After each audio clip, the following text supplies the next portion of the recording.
Queridos, com relação ao valor que iremos utilizar quanto à base de cálculo, tem-se a súmula 113 do Supremo Tribunal Federal, que determina que é o valor calculado à época da avaliação. Acompanhe comigo. Então, súmula 113, o imposto de transmissão, causa mortes, é calculado sobre o valor dos bens na data da avaliação. Aqui nós temos até uma consideração a fazer. Tendo em vista que essa súmula 113, ela é antiga, a época de sua publicação não existia ainda a correção monetária, então por isso que o Supremo chegou a essa conclusão, que seria levado em consideração o valor à época da avaliação dos bens. Mas hoje nós temos decisões que já têm aplicado o valor da época da abertura da sucessão, devidamente com correção monetária. E aí você vai me perguntar, mas para minha prova de concurso, como é que eu vou fazer? Aí depende da banca. Se for uma banca mais de literalidade, continua aplicando a súmula 113 do Supremo. Agora, uma banca estilo Sebrasp, ela vai poder cobrar tanto a súmula, como também as alternativas em que ela pode dizer, para você marcar certo ou errado, em que ela diz da seguinte forma, olha, tem-se decisões dos tribunais superiores que admitem que a base de cálculo seja o valor o valor na época da abertura da sucessão devidamente corrigido. E aí você vai marcar como correto, tá? Mas entre duas alternativas, busque sempre a que está na súmula 113 do Supremo Tribunal Federal, que é o valor da época da avaliação dos bens. E na sequência ainda temos a súmula 114 do Supremo Tribunal Federal, que menciona que não pode ser recolhido o ITCMD antes da homologação do cálculo. Também, para acompanhar aqui comigo a leitura, não é exigível o ITCM antes da homologação do cálculo. Por que isso? Porque, veja, no momento da abertura da sucessão, nós temos aquela questão de patrimônio e também temos as dívidas.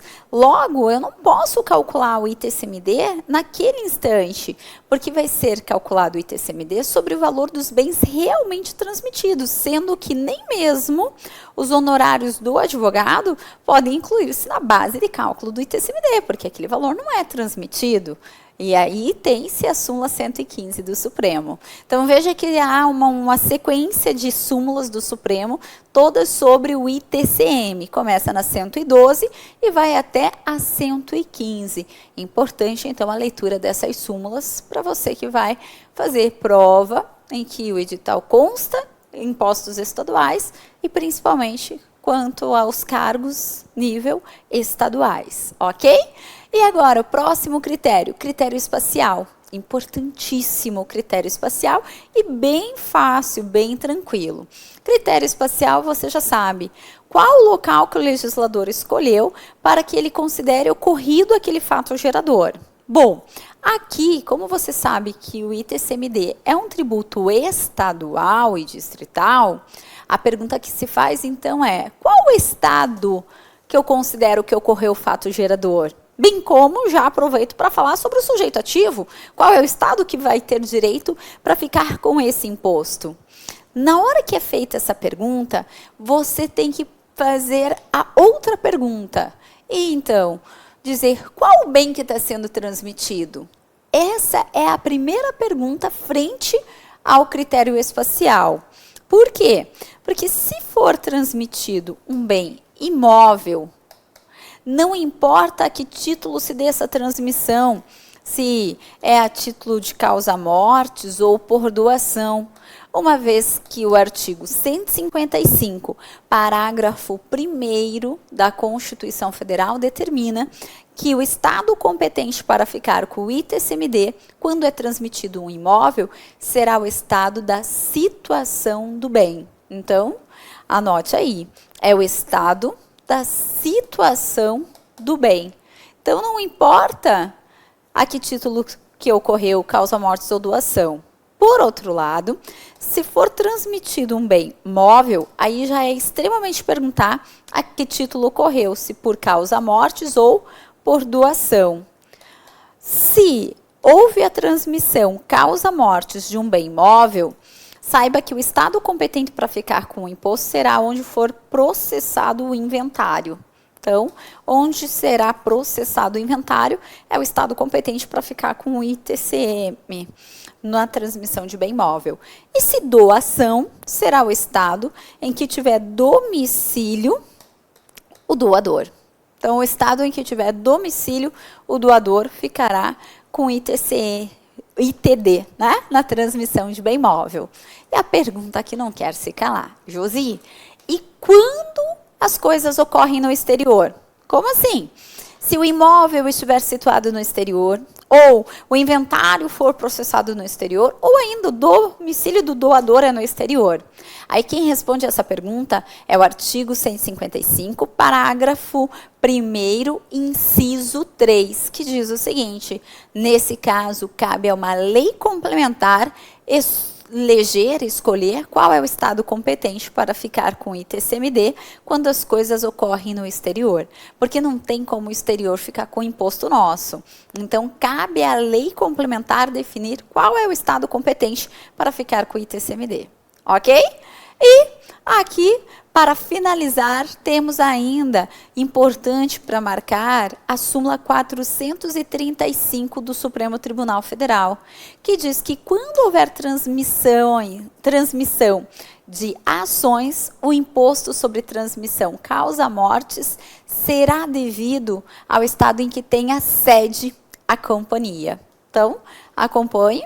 A súmula 435, quando houver transmissão de ações, o imposto sobre transmissão causa-mortes será devido ao estado em que tenha sede a companhia. Certo? Quanto ao critério espacial, é isso que nós temos. Quanto ao critério pessoal, sujeito ativo coincide com aqui o critério espacial que acabamos de estudar, e então falaremos sobre o sujeito passivo. Quem é que tem que recolher o imposto de transmissão, causa-mortes ou doação? Veja, o artigo 42 do CTN define que cabe à lei local dizer quem vai recolher o imposto. Até trouxe aqui para você visualizar. Autoriza as leis dos estados a elegerem qualquer das partes envolvidas no negócio como contribuintes do imposto. Entretanto, é claro, em se tratando de causa-mortes, somente poderão ser contribuintes do tributo os herdeiros ou legatários, isto é, os beneficiados pela transmissão hereditária, podendo haver responsabilidade dos tabeliães, escrivães ou serventuários de ofício nos termos do 134, inciso 6. Vamos por partes aqui, então. Contribuinte, você já sabe, é aquele que pratica o fato gerador, certo? No caso de imposto transmissão causa-mortes, não tem como a lei dizer que vai ser o morto, né? Então, vão ser os herdeiros.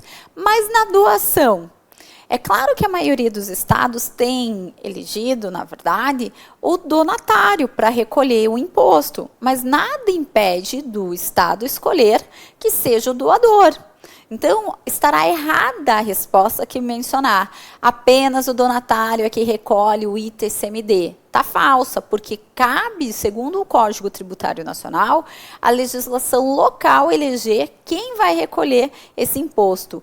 Como eu te disse, na maioria dos estados, de fato, tem-se eleito o donatário, mas nada impede que seja eleito o doador para recolher esse imposto. Então, esse cuidado temos que ter. E como responsável tributário? Responsável é aquele que não praticou o fato gerador, mas tem uma relação ali indireta com a situação que constitui o fato gerador. No caso do ITCMD, o artigo 134, ele elege como responsável os tabeliães cartorários, justamente porque eles têm aquele dever de fiscalizar e têm o poder de repente, não fazer a transmissão de um bem, no caso de bem imóvel, sem antes visualizar o pagamento do ITCMD. De modo que, se não for possível cobrar do contribuinte, o artigo 134 do CTN diz, então, quem vai pagar esse imposto vai ser o cartorário, o serventuário, o tabelião. E com isso, você sabe, é impossível fazer o registro na transmissão de uma propriedade sem demonstrar que houve o recolhimento dos impostos de transmissão, no caso sendo doação ou causa-mortes, porque senão o cartorário sabe que se você não pagar, ele terá a responsabilidade, ele terá que assumir esse encargo. Então, por isso que ele não faz, ele tem o poder de falar, não vou te registrar não, porque se você não recolher o imposto, eu terei que recolher. Então, vai lá, recolhe, depois que você mostrar para mim, comprovar que está tudo certo, tudo recolhido, aí eu transfiro essa propriedade. Então, tem essa situação. E, por fim, critério quantitativo. Base de cálculo e alíquotas. Base de cálculo, artigo 38 do CTN. Então, nós temos como base de cálculo o valor venal dos bens, para você visualizar. A base de cálculo será o valor venal dos bens ou direitos transmitidos. O valor do bem venal é aquele pelo qual esse pode ser negociado no mercado. Típica pergunta de prova de concurso, né? Qual que é a base de cálculo do ITCMD? Então, é o valor venal do bem, bem como o valor dos direitos transmitidos. Não tem aqui nenhum problema, nenhuma dificuldade. Alíquota. Sobre as alíquotas do ITCMD, tem duas situações bem importantes e interessantes para falarmos. A primeira é que, de acordo com o artigo 155, parágrafo 1º, inciso 4 da Constituição Federal, cabe à resolução do Senado Federal fixar a alíquota máxima do ITCMD. É a primeira vez que a gente está falando aqui de resolução do Senado Federal em fixar a alíquota. Então, isso acontece nos tributos, nos impostos estaduais. E quanto ao ITCMD, a Constituição Federal diz que caberá à resolução do Senado Federal fixar a alíquota máxima. E hoje a gente tem, de fato, a resolução de número 9 de 92, que fixou a alíquota máxima do ITCMD em 8%. Isso significa dizer que, em que pese o ITCMD ser um tributo estadual, de modo que cada estado pode realmente tratar sobre a sua alíquota, tem-se que nenhum estado poderá ter uma alíquota superior a 8%. Porque a Constituição disse, cabe à resolução do Senado Federal fixar qual vai ser a maior alíquota do ITCMD. Aí veio a resolução do Senado Federal 9 de 92 e fixou, tá bom, eu fixo que a alíquota máxima será de 8%. Como essa alíquota máxima é de 8%, então os estados poderão ter alíquotas até 8%. Mas, da mesma forma, se você me falar que no teu estado a alíquota do ITCMD é de 9%, eu vou falar inconstitucional, porque a alíquota máxima é de 8%. Essa é a primeira característica importante quando o assunto é alíquota de ITCMD. Segunda e última característica importante. Tem-se que hoje as alíquotas do ITCMD podem ser progressivas. Lembra-se o que é um tributo progressivo? O tributo progressivo é aquele que, de acordo com o aumento da base de cálculo, maior é a alíquota aplicável. E o ITCMD, ele teve a sua progressividade reconhecida pelo Supremo Tribunal Federal em 2013. Não há previsão expressa na Constituição Federal que o ITCMD pode ser progressivo, como nós vimos que há para o IPTU, que nós já estudamos, como iremos verificar para o IR e para o ITR. Mas para o ITCMD, não há previsão expressa. Há reconhecimento do Supremo Tribunal Federal. Não tem súmula. É apenas um entendimento do Supremo e que está sendo bastante cobrado em prova de concurso por tudo quanto é banca de concurso, tá? Aqui você não precisa nem se preocupar tanto. Mas será que na minha banca, que é literalidade de lei, vai cair isso? Pode cair sim, porque é uma decisão que foi muito comentada à época, tá? E que tem sido objeto de várias provas. Principalmente, Sebrasp, Vunesp tem cobrado muito, que realmente o ITCMD tem alíquotas progressivas. É claro que essas alíquotas não poderão ultrapassar a alíquota máxima de 8%. Então, eu falo que a alíquota é progressiva, mas não pode ultrapassar o limite máximo de 8%. Certo?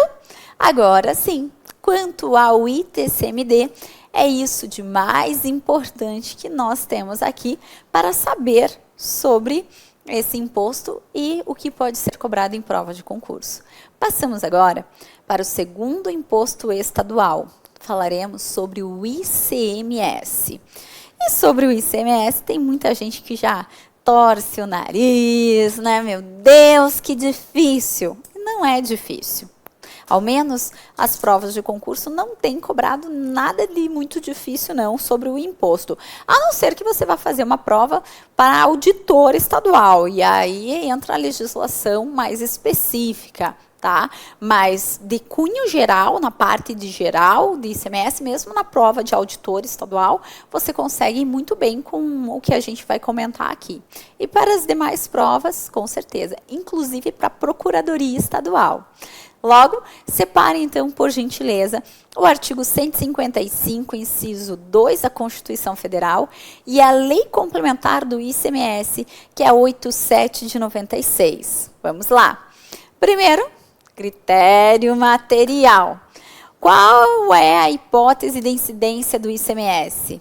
Na verdade, eu vou dizer aqui quais são as hipóteses. Porque essa única sigla ICMS tem, na verdade, 5 hipóteses de incidência tributária. Então, eu consigo só do artigo 155 identificar 5 hipóteses de incidência desse imposto. Vamos lá? Primeiro eu mencionarei quais são essas hipóteses e depois eu volto e explico cada uma delas. A primeira, talvez aqui mais as pessoas escutam falar, é realizar operações de circulação de mercadorias.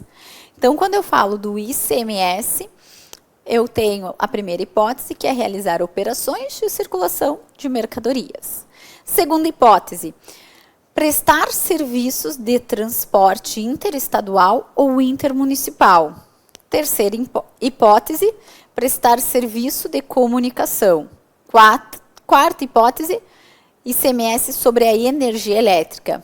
E quinta e última hipótese, sobre a importação de bens. Então, essas são as 5 hipóteses que incidem.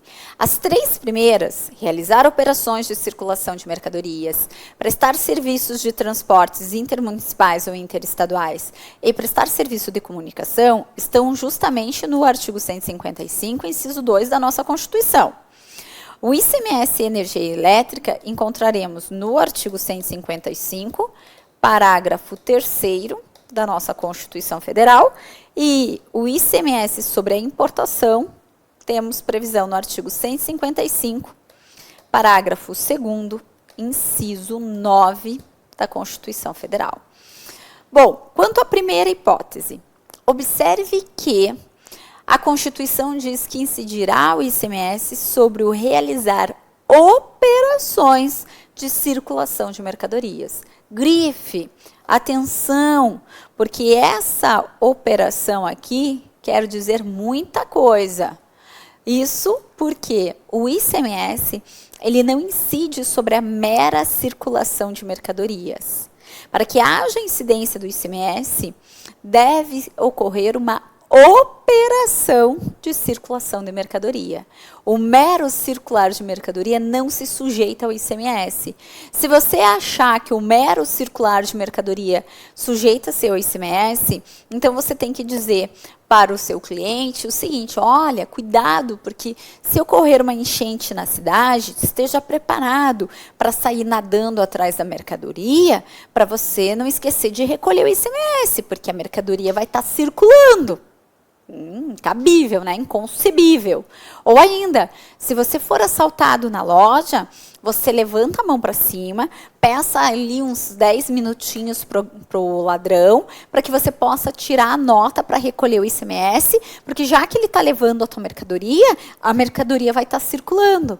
Então, não é sobre a mera circulação de mercadoria que incidirá o ICMS, mas sobre o realizar operações de circulação de mercadoria. Essa operação tem que ser, na verdade, uma operação jurídica e com transferência de titularidade. Não basta que eu tenha uma operação jurídica, tem que ter a operação jurídica e com transferência de titularidade. Por essa razão que, quando sai uma mercadoria de um estabelecimento e vai para outro estabelecimento do mesmo titular, não incide ICMS. Não incide o ICMS porque ali não ocorreu uma operação de circulação de mercadoria. Ali ocorreu uma mera circulação de mercadoria. Continua com a mesma pessoa, não teve a transferência de titularidade. É como se eu estivesse tirando o dinheiro do bolso esquerdo para colocar no meu bolso direito. Então, não incide ICMS quando sai a mercadoria de um estabelecimento e vai para outro do mesmo titular. Nesse sentido, nós temos a súmula 166 do STJ, que diz justamente isso. Não incidirá o ICMS quando sai a mercadoria de um estabelecimento e vai para outro estabelecimento do mesmo titular. Pois, como eu te disse, tem que existir realmente a operação jurídica com transferência de titularidade. Outra questão que muito tem se debatido é quanto ao ICMS no arrendamento mercantil de aeronaves internacionais. Ora, segundo o entendimento do Supremo Tribunal Federal, só pode incidir se houver a transferência de titularidade. Assim, quando eu faço um arrendamento mercantil, eu não tenho a transferência de titularidade de imediato, a não ser que quando chegar no final do contrato, eu faça a opção pela compra daquele bem. Aí sim. Mas, no mero contrato de arrendamento mercantil, eu tenho que o bem continua com o arrendante, enquanto o arrendatário não houve a transferência de titularidade. Então, não há que se falar na incidência do ICMS. Além disso, também temos a súmula vinculante de número 32, que, por ser súmula vinculante, tem chances de aparecer na prova, que diz o seguinte: o ICMS não incide sobre alienação de salvados de sinistro pelas seguradoras. Por quê? Porque isso considera-se, na verdade, que não é mais nem mercadoria, é um lixo, né? A pessoa bateu o carro, aquela sucata não é mercadoria, aquilo é um lixo. Então, não tem por que falar que incidirá o ICMS. E por isso que você tem que ter atenção. O que é a hipótese de incidência do ICMS? É o realizar operações de circulação e de mercadoria. O que é mercadoria? Também tem que estar firme na minha mente. É aquilo que está no comércio para ser vendido. É o objeto de mercância. Logo, quando eu tenho essa caneta que eu compro lá no comércio, é uma mercadoria, sobre ela incidiu o ICMS. Agora, se eu for vender essa minha caneta, que é minha, é meu produto, eu não sou comerciante, eu sou professora. Se eu for vender para você essa minha caneta, não vai incidir mais ICMS, porque eu estou vendendo o quê? Um produto. Por essa razão, não incide o ICMS sobre a venda de ativo fixo da empresa. Porque a empresa tem o ativo fixo, exemplo, computadores. Quando a empresa comprou o computador, que aquele computador estava no comércio para ser vendido, houve a incidência do ICMS porque estava sendo vendido uma mercadoria. Mas a partir do momento que a empresa comprou, trouxe para o ativo fixo dela, aquilo deixa de ser uma mercadoria e passa a ser um produto. Não está mais no comércio para ser vendido. E se a empresa vender, ela está vendendo um produto e não mais uma mercadoria. Então, por isso não incide o ICMS. Então, nessa primeira hipótese de incidência tributária, você tem que cuidar com essas palavras. Incidirá o ICMS sobre o realizar operações e de circulação de mercadorias. Mercadoria é objeto de mercância, aquilo que está no comércio para ser vendido. Trouxe aqui no material complementar, né? Operações são atos ou negócios jurídicos em que ocorra a transmissão de um direito. Circular para o direito significa mudar de titular, por isso que eu disse, tem que ter uma operação jurídica com transferência de titularidade. E mercadoria. Mercadoria não é qualquer bem móvel, mas tão somente aquele que se submete à mercância. Toda mercadoria é bem móvel, mas nem todo bem móvel é mercadoria. os bens negociados ou transmitidos por particulares sem implicar mercância ou não sendo transacionados com habitualidade, não são mercadorias. Também, quando eu compro um carro na concessionária, eu estou comprando uma mercadoria, porque aquele bem móvel está na mercância. Agora, a partir do momento que eu comprei o carro para meu uso próprio, ele deixa de ser mercadoria e passa a ser um produto. Se você comprar meu carro, não há mais incidência do ICMS. Então, essa é a primeira hipótese do ICMS. Segunda hipótese, o ICMS incidirá sobre serviços de transportes, mas observe, interestadual ou intermunicipal. Como assim, Josi? Para que haja incidência do ICMS sobre o serviço de transporte, o transporte tem que ser interestadual ou intermunicipal. Ou seja, tem que sair de um estado para ir para outro estado, ou sair de um município para ir para outro município. De modo que, se o serviço de transporte ficar em um único município, não incidirá o ICMS, incidirá o ISS, que é o Imposto sobre Serviços, que a gente viu agora há pouco e na aula passada. Então, também é fácil de ter pegadinha em prova de concurso, porque vem lá a pergunta, sobre todos os serviços de transportes incide o ICMS? Mentira! O ICMS incidirá sobre o serviço de transporte interestadual ou intermunicipal, porque sobre o serviço de transporte que fica apenas em um único município, incide o ISS. Ok? E comunicação, terceira hipótese de incidência. Incide o ICMS sobre o serviço de comunicação. E aí você vai perguntar, mas o que é a comunicação? Bom, para que eu tenha uma comunicação, eu até trouxe aqui para vocês, tem que ter necessariamente uma fonte emissora, uma fonte receptora e uma mensagem transmitida pelo prestador do serviço. Sem esses elementos, não há comunicação. Então, eu tenho que ter realmente uma fonte emissora, um receptor e um prestador de serviço.